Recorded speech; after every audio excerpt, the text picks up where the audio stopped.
Bismillahirrahmanirrahim. Assalamualaikum warahmatullahi wabarakatuh. Puji syukur kita panjatkan kehadirat Allah Subhanahu wa taala yang telah memberikan kita nikmat dan hidayah, terutama untuk kesehatan dan keselamatan pada kita semua, sehingga kita dapat berkumpul di suatu kegiatan pada pagi hari ini. Baik, di sini perkenalkan saya sebagai moderator dari kelompok kami atas nama saya sendiri, Putri Ulia Atika Arfi, dengan NIM 210208502061, dan teman saya yang bernama Andi Asriana dengan NIM 210208502059. Kemudian yang ketiga yaitu Nur Aisyah Olanda Oktaviani. Baik, di sini kami akan diskusikan makalah kami yang berjudul Biokosmetika dan Kosmetika untuk Perawatan Kulit Wajah Modern. Baik, sebelumnya terima kasih kepada Ibu dosen, Ibu Rika Riwayani, SPD M.Hum, dan Ibu Nur Hijrah, SPD MPD, selaku pembimbing mata kuliah kosmetologi, dan kepada teman-teman yang saya banggakan. Baik, untuk pembahasan pada bagian pertama yaitu saya persilahkan kepada Andi Asriana untuk membaca materi pada bagian pertama yaitu definisi kosmetika dan bagian B penggolongan kosmetika. Kepadanya saya persilahkan. Assalamualaikum warahmatullahi wabarakatuh. Perkenalkan, nama saya Andi Asriana, akan membacakan materi. Saya akan membahas bagian A, yaitu definisi kosmetika. Kosmetika merupakan kebutuhan yang penting perannya dalam bidang kecantikan untuk keindahan tubuh manusia. Peraturan pengawasan obat dan makanan atau sering disebut BPOM tentang persyaratan teknis kosmetika menjelaskan bahwa bahan atau sediaan yang dimaksudkan untuk digunakan pada bagian luar tubuh manusia atau epidermis, rambut, kuku, bibir, dan organ genital bagian luar atau gigi. Membrane mukosa mulut terutama untuk membersihkan, mewangikan, mengubah penampilan, dan memperbaiki badan atau melindungi atau memelihara tubuh pada kondisi baik. Bagian B, penggolongan kosmetika. Yang pertama, penggolongan menurut Peraturan Menteri Kesehatan. Kosmetik dibagi 12 macam, yaitu yang pertama, kosmetik untuk bayi, misalnya minyak bayi, bedak bayi, dan sebagainya. 2. Kosmetik untuk mandi, misalnya sabun mandi, bed kapsul, dan sebagainya. 3. Kosmetik untuk mata, misalnya maskara, eyeshadow, dan sebagainya. 4. Wangi-wangian, misalnya parfum, toilet water, dan sebagainya. 5. Kosmetik untuk rambut, misalnya cat rambut, hairspray, dan sebagainya. 6. Make up, kecuali mata, misalnya bedak, lipstik, dan sebagainya. 7. Kosmetik untuk kebersihan mulut, misalnya pasta gigi, mouthwash, dan sebagainya. 7. Kosmetik kebersihan badan, misalnya deodoran, dan sebagainya. 8. Kosmetik untuk perawatan kuku, misalnya cat kuku, lotion kuku, dan sebagainya. 9.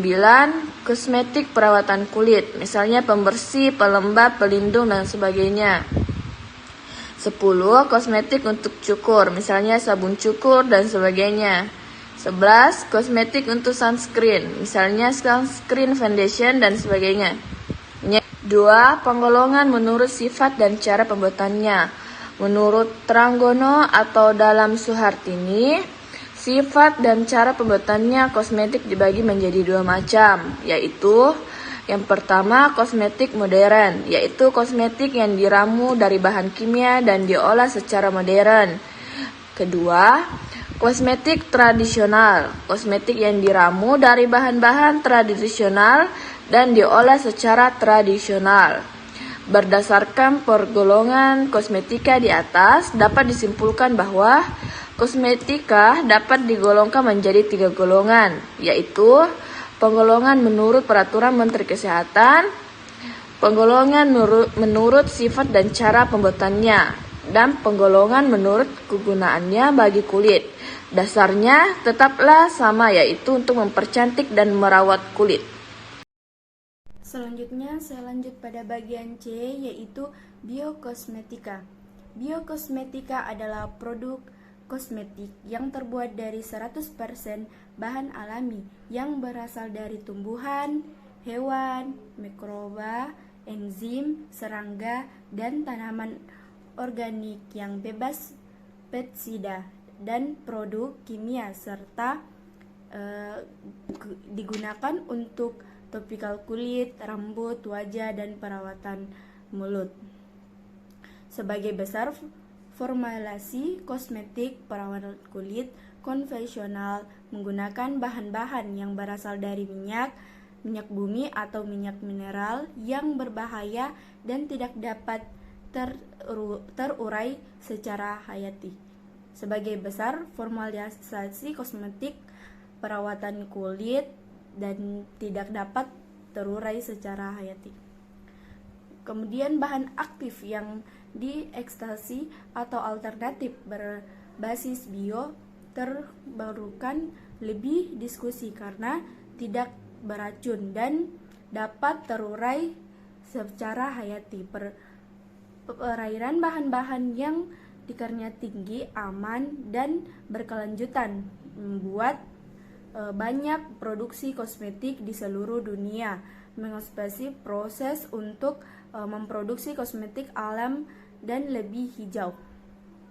Salah satu bahan yang sering digunakan sebagai bahan baku kosmetik adalah rempah-rempah atau spesies yang biasa digunakan sebagai bahan penyedap dalam makanan. Selain memiliki aroma khas atau aromatik, bahan rempah ini juga memiliki beberapa manfaat untuk kulit seperti antioksida, perfuming, skin condition, antimikroba, dan sebagainya. Sejak dahulu masyarakat telah bisa menggunakan rempah sebagai perawatan kulit tradisional. Begitu juga dalam bentuk bahan baku, apakah dalam bentuk serbuk atau ekstrak. Penggunaan ekstra rempah dapat meningkatkan aktivitas rempah dalam jumlah yang lebih sedikit dibandingkan serbuk rempah. Produk kosmetik herbal termasuk yang menggunakan rempah biasanya digunakan dalam produk kosmetik sebagai berikut. Yang pertama itu perawatan kulit wajah seperti tubuh dan rambut. Kemudian yang kedua itu perawatan kulit terutama untuk remaja atau perawatan kulit berjerawat dan pencerahan. Kemudian yang ketiga pembersih badan dan rambut seperti sabun dan sampo. Kemudian yang keempat produk dekoratif seperti bedak. Kemudian yang kelima yaitu wewangian dan sebagainya. Adapun beberapa bahan rempah-rempah spesies yang dapat digunakan dalam produk kosmetik. Yang pertama itu minyak bayi atau disebut neutralizer. Kemudian lotion bayi atau baby lotion. Yang ketiga itu krim baby. Keempat sediaan bayi lainnya seperti dairy sampo, ketombe atau penyegar kulit dan lain sebagainya. Kemudian saya lanjut pada bagian D, yaitu kosmetik perawatan pada kulit. Kemajuan di bidang kosmetik telah banyak menghasilkan berbagai produk kosmetik untuk perawatan. Kemudian yang terakhir yaitu bagian D, kosmetik untuk perawatan kulit. Kemajuan di bidang kosmetik telah banyak menghasilkan berbagai produk kosmetik untuk perawatan tubuh atau kulit. yang bersifat tradisional maupun modern. Berbagai kekurangan pada bentuk tubuh kita dapat terjadi karena kebiasaan yang telah baik, misalnya makanan yang berlebihan. Oleh karena itu, kita harus memperhatikan makanan dengan mengatur menu agar terhindar dari kegemukan atau terlalu kurus. Mandi untuk kebersihan, kesehatan, dan kesegaran badan sangat utama dalam hal perawatan badan. Untuk mendapatkan kulit yang halus, tidak hanya cukup untuk menggunakan sabun agar dapat menjaga kelembapan kulit dan agar tetap mulus. Banyak diproduksi berbagai krim dan minyak untuk perawatan tubuh, berbagai produk kosmetik untuk perawatan badan dan wajah, baik secara modern maupun tradisional. Antara lain yaitu pembersih. Di sini produk pembersih umumnya digunakan dua kali menghilangkan untuk menghilangkan kotoran, debu, minyak, dan polusi yang menempel di permukaan kulit. Jenisnya pun beragam karena disesuaikan dengan jenis kulit. Contohnya krim untuk kulit kering atau gel untuk kulit normal. Macam jenis tersebut mencakup krim, foam, gel, micellar water, balm, dan lain-lainnya. Kemudian yang kedua itu saya tampilkan itu eksfoliasi. Produk perawatan wajah ini memiliki fungsi utama untuk mengupas kulit terluar dari sel mati yang menutupi wajah. Tidak seperti facial wash. Eksfoliasi menjangkau lapisan kulit lebih dalam sehingga kulit bebas dari kotoran dan lebih segar. Kemudian yang ketiga, di sini gambar yang ketiga itu beragam produk pelembab yang beredar umumnya memiliki fungsi untuk membuat kulit terlihat lebih kenyal. Kandungan sering dikemukakan di moisturizer adalah seperti yang saya tampilkan, yaitu produk dari kemudian masuk pada toner. Toner merupakan salah satu produk skincare yang pada umumnya terbentuk cair karena berbahan dasar air. Kegunaan utamanya adalah untuk menyeimbang pH kulit sehabis menggunakan facial cleanser. Selain itu, produk ini dapat digunakan untuk mengangkat kotoran dan masih tersisa setelah menggunakan cleanser. Biasanya pada toner juga ditambahkan berbagai kandungan lainnya. Ada yang memiliki kandungan untuk melembabkan, bahkan ada juga kandungan yang mengeksfoliasi. Kemudian serum. Serum biasanya memiliki konsentrasi ingredients yang lebih banyak sehingga biasa digunakan untuk kalian yang punya skin tone. Tentunya kalian bisa cari serum yang ingredients yang cocok untuk mengatasi persoalan kulit kalian, sehingga serum dengan kandungan retinol untuk menyamarkan garis halus atau bakuchiol untuk versi yang lebih gentle bagi kulit sensitif. Selanjutnya yaitu face mask. Masker wajah memiliki banyak sekali model dan bentuk, mulai dari yang kering, basah, lembab, pelembab, krim, dan lainnya. Oleh karena itu, produk ini cocok untuk menenangkan kulit, iritasi, membersihkan, bahkan mengeksfoliasi kulit. Kemudian pada bagian ketujuh yaitu face treatment. Treatment skincare umumnya diformulasi untuk mengobati masalah tertentu seperti kulit berjerawat, hiperpigmentasi, iritasi, inflasi, bintik hitam, bahkan keriput. Karena itu jenis skincare ini sangat beragam dengan kandungan yang berbeda-beda pula. Kemudian yang terakhir yaitu sunscreen. Sunscreen ini untuk menjaga kulit dari kerusakan akibat sinar matahari.